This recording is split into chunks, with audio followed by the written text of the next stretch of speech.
Salut à tous et bienvenue dans cette nouvelle vidéo, j'espère que vous allez bien. Alors aujourd'hui on se retrouve pour parler de Koh Lanta, le feu sacré et donc de l'épreuve d'orientation. Mais avant de commencer, je tenais à tous vous remercier pour la dernière review qui a fait plus de 1000 vues. C'est un truc de dingue, franchement je m'y attendais pas. En plus c'est la première fois que ça arrive pour une review de Koh Lanta, donc vraiment merci à vous tous.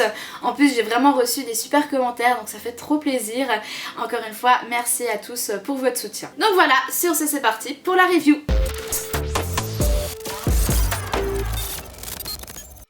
Alors l'épisode commence avec le jury final, séquence que j'attendais déjà depuis la semaine passée. Comme je vous ai dit, l'arrivée de Quentin, je l'attendais, je voulais vraiment voir ce que Clémence allait lui dire. Je trouve honnêtement qu'elle a été assez soft, elle le dit elle-même. À la base elle le détestait, elle allait lui monter dessus dès qu'il arrivait et puis au final... ça va, elle s'est contrôlée. Donc Quentin qui nie totalement son implication sur les stratégies, notamment avec Frédéric, et sur le fait qu'il savait à l'avance qui allait être éliminé et qu'il a prévenu personne. Donc voilà, Quentin admet qu'il a toujours voulu éliminer Tania sans réelle raison, et que ça a été sa bête noire depuis le début de l'aventure et qu'elle joue apparemment un double jeu. Alors voilà, c'est les trois éléments qu'on a. Moi je pense qu'il lui en veut toujours depuis le début de l'aventure, enfin quasiment le début de l'aventure, quand elle avait eu le talisman, enfin quand Rudy lui avait passé le talisman, et voilà ça avait créé une petite alliance entre les deux, donc inter-équipe. Donc voilà, je pense qu'il lui en veut encore sur cette trahison qui s'était passée du coup en début d'aventure. Donc voilà, moi personnellement je trouve ça assez léger, surtout si c'est à cause de ça, surtout que Tania elle a quand même essayé d'être sympa avec lui, voilà, elle lui a passé son courrier, enfin elle a été plutôt cool je trouve, et voilà, lui il est campé sur ses positions. Tania c'est ma bête noire, je dois absolument l'éliminer. Bon après ça peut être aussi deux caractères qui juste ne s'entendent pas, ça arrive, et là du coup il n'y a pas trop d'arguments valables on va dire. Et d'ailleurs je trouve que Laura l'a bien défendu en disant à Quentin que non, Tania c'est juste sa personnalité et son caractère qui est comme ça, qu'elle joue pas forcément de double jeu, et je trouve que ça rejoint ce que je disais justement dans la précédente review, que Tania est juste sympa de base et qu'elle a un bon fond. Donc voilà, j'ai l'impression que Quentin a vu un petit peu le mal où il n'y en avait pas. Et en plus de ça, je trouve assez culotté de dire que Tania a joué un double jeu depuis le début, alors que là, il est devant le jury final et qu'il ose même pas avouer son implication dans les stratégies pour éliminer les autres aventuriers, notamment avec Frédéric et Nicolas, et Gilles, anciennement Gilles aussi quand il était dans l'aventure. Enfin, je sais que c'est déjà arrivé dans une précédente saison, je ne sais plus laquelle et je sais plus quel candidat c'était, mais je me souviens très bien qu'il était arrivé et qu'il avait pas du tout voulu assumer ses stratégies, et voilà, j'ai l'impression que Quentin il joue un peu encore, alors que c'est bon, t'es sorti du jeu, avoue, c'est bon. Même Gilles, c'est bon, il a avoué, enfin c'est même pas une histoire d'avouer, c'est juste, voilà. En fait j'ai l'impression que si t'avoues pas, enfin si tu le dis pas honnêtement, c'est que t'as un peu honte en fait de ce que t'as fait, tu sens que c'était pas très réglo, et voilà, que t'as peur un peu des répercussions que les autres aventuriers pourraient avoir contre toi, ou les reproches, etc.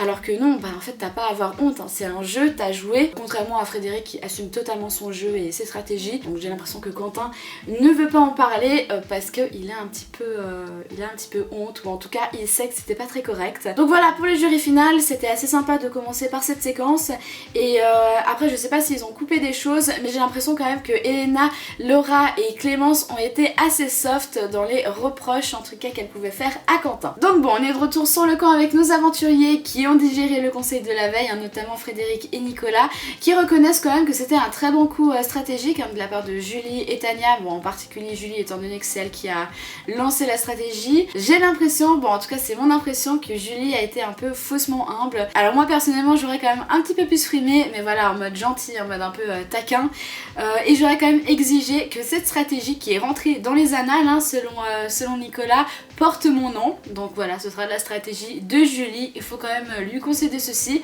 ce qui est d'ailleurs je trouve sa seule grosse performance au final dans son aventure. À part ça, je voulais quand même souligner que Tania est super contente d'avoir réussi à sauver Julie, elle est vraiment très contente de pouvoir participer à l'épreuve d'orientation avec elle. Bon, Julie elle est juste contente de participer à l'épreuve, que ce soit avec Tania ou pas, je crois qu'elle s'en fiche.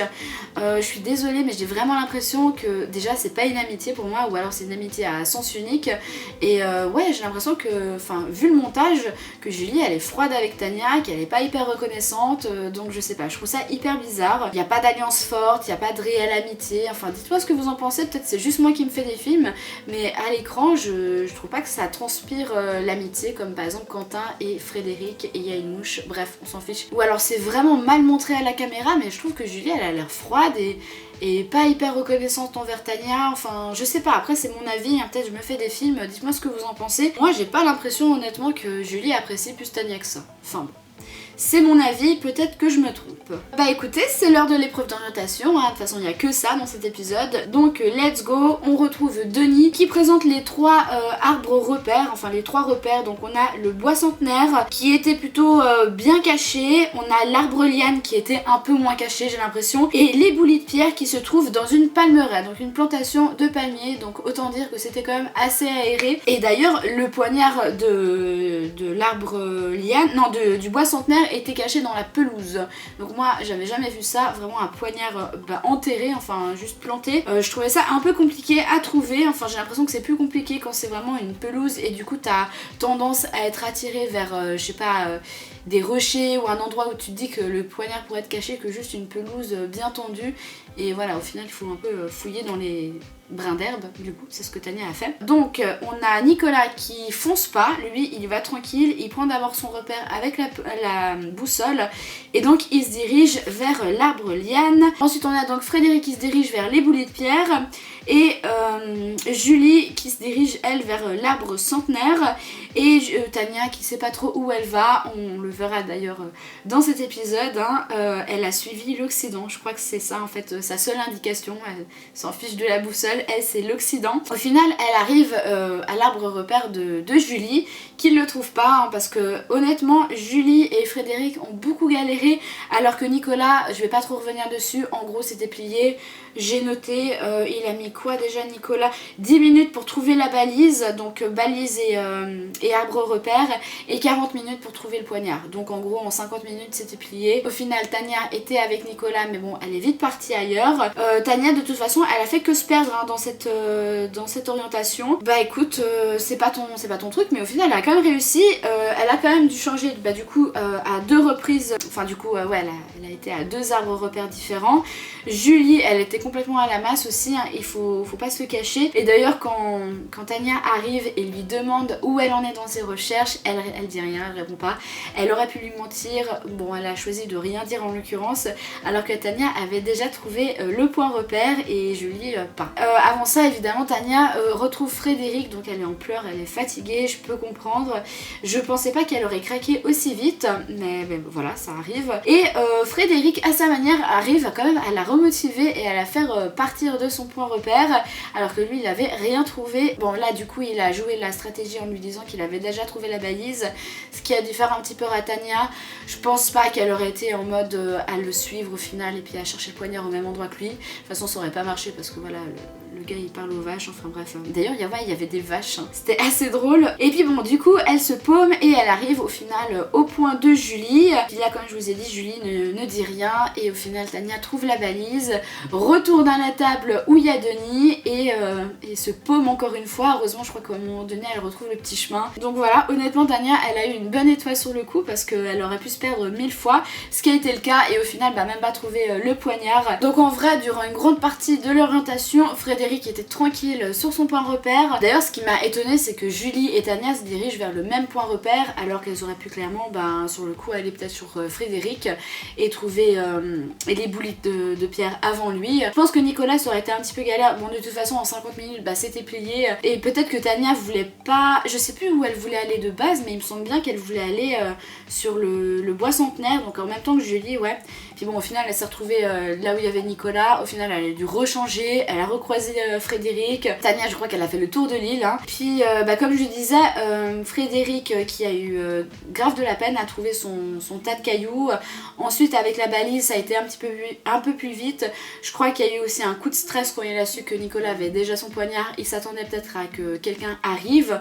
Bon du coup c'était Tania mais c'était pas prévu. Et puis ouais, très bien joué de sa part de lui avoir dit qu'il avait déjà pas mal avancé, comme ça la démotive entre guillemets. Bon ça l'a en même temps démotivé et en même temps remotivé remotiver parce que bon, elle était déjà au fond du trou.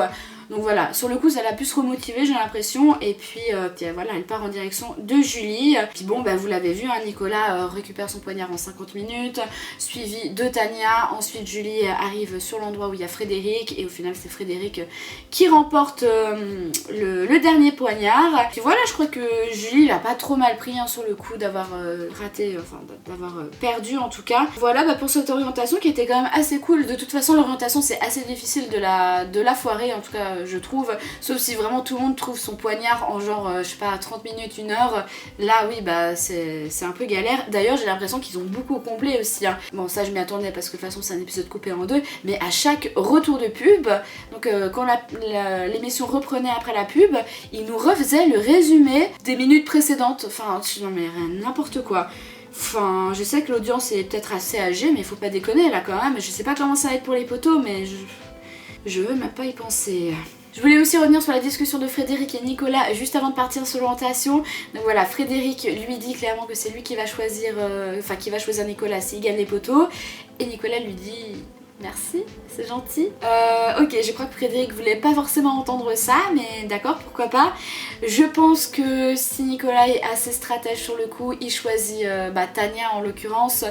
De toute façon, Nicolas il gagne face à Tania, Julie ou Frédéric, enfin voilà, peu importe. Je pense aussi que dans un sens, ça arrange pas les affaires de Frédéric que Quentin soit parti, parce que s'il avait gagné, il aurait pu choisir Quentin en sachant, en tout cas en ayant une grande chance de gagner contre lui, surtout avec le jury final voilà, qui voit très clair dans le jeu de Quentin. Là du coup, bah si... Ouais, Frédéric en vrai il devrait pas choisir Nicolas, mauvaise option pour lui. Bah, il devrait choisir, bon en l'occurrence il savait pas, mais Tania ou alors Julie si elle était pas partie. Je pense que tout le monde gagne face à Julie, que Nicolas gagne sur tout le monde, et puis du coup bah Tania c'est un petit peu la zone un peu floue parce qu'on se rend pas trop compte hein, mais je crois qu'elle a quand même gagné pas mal de popularité au jury final et plus que ce qu'on imagine hein. Bon il y aura toujours Quentin qui votera pas contre elle, quoique en l'occurrence l'idée ce serait qu'il vote pour elle là sur le coup, que au moins une fois Tania doit récolter des votes hein, c'est un petit peu le but cette fois-ci. J'ai pas trop d'intuition pour les poteaux, moi je pense que Nicolas va clairement aller jusqu'au bout. Tania, ouais pourquoi pas, hein, si elle a des petits pieds et puis qu'elle a un petit peu d'équilibre, ça peut le faire. Frédéric peut-être un peu moins. Donc voilà, bah écoutez de toute façon on verra bien la semaine prochaine. Donc voilà, écoutez cette review est terminée. Je vais pas faire comme l'épisode de l'orientation et combler pour combler en mettant des pubs ou des résumés. Enfin bon des pubs je peux pas encore. Mais donc voilà, en tout cas j'ai apprécié cet épisode, c'était très cool. Je suis très contente aussi de la finalité. Honnêtement je suis contente pour Tania, Frédéric et Nicolas, il n'y a pas de souci.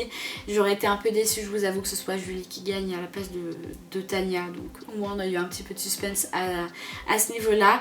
Ouais parce que d'ailleurs j'ai oublié de dire qu'elles ont la même indication mais elles n'arrivent pas au même endroit, donc sur le coup c'est vraiment Tania qui a suivi l'Occident et qui a eu raison. D'ailleurs Julie le reconnaît hein. Je crois que je me suis trompée au niveau de la boussole donc elle refait ses pas et sa direction. Donc voilà, bah écoutez j'espère que vous avez apprécié cette review.